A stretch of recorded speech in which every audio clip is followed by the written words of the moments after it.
Hello mga kapwede PWD. This video is for the beginners who want to learn crochet at ipapakita ko sa inyo kung ano yung mga bagay na kailangan sa pagsisimula ng crochet. May iba-ibang sizes ng hook. Yan. Ibang klase ng mga yarns. Ito yung mga sizes ng hook. Kung gagawa kayo ng kitchen or maliliit na amigurumi, ito siya ang kailangan mo. This is Monaco or Canon tiny yarn. At pag tiny yarn ang gagamitin mo, kailangan mo ng fine hook rin, tulad nito. Fine hook. Diba ibang size niya, mayroon din mas maliit pa dito. So kung gagawa ka ng wallet or pouches, phone case, kailangan mo ng polyester or indopil, ganyan.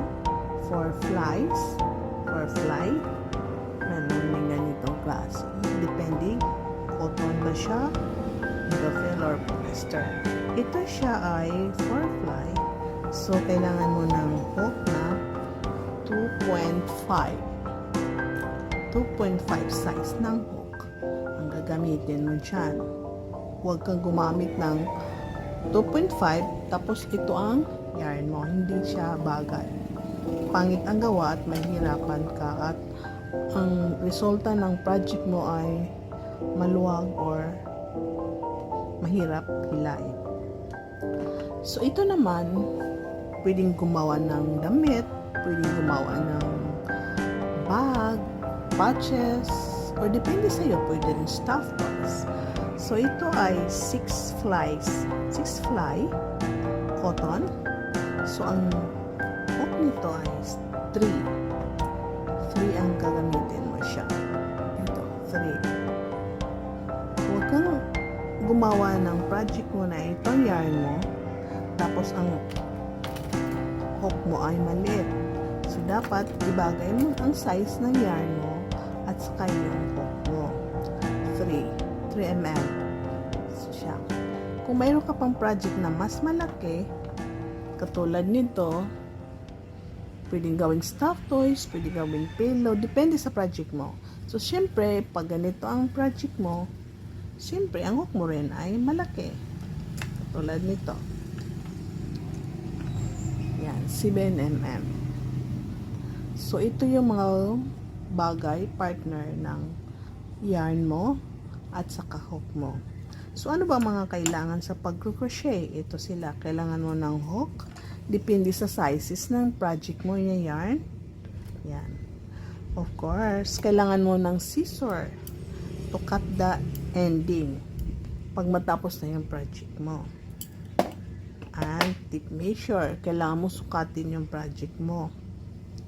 Kung gaano ba kahaba, depende kung anong project mo, damit ba, pouches ba. So, kailangan mo ng tip measure. And, siyempre, kailangan mo ng marker. Para hindi ka malito kung saan ka na, gumamit ka ng marker. Ganyan. Free ito sa mga crochet boxes. Kung bibili ka na beginner ka, free ito sila. Kung wala kang ganito, pwede kang gumamit ng pin. Or, kung wala kang pin, pwede kang gumamit ng paper clip. So, kung hindi available yan, pwede kang gumamit ng paper clip, marker mo sa counting mo.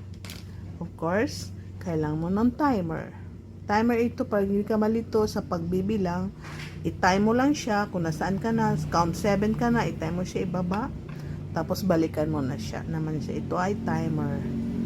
At ano naman ito?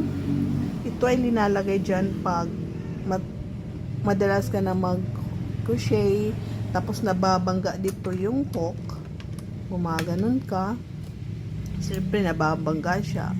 So, para hindi ka masugatan, kailangan mo ilagay yan dyan. So, ito ang mga kailangan ng mga beginner.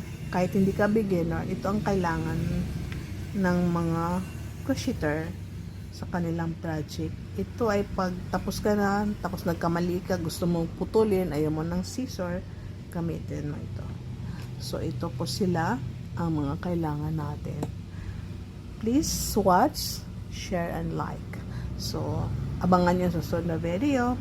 Thank you for watching.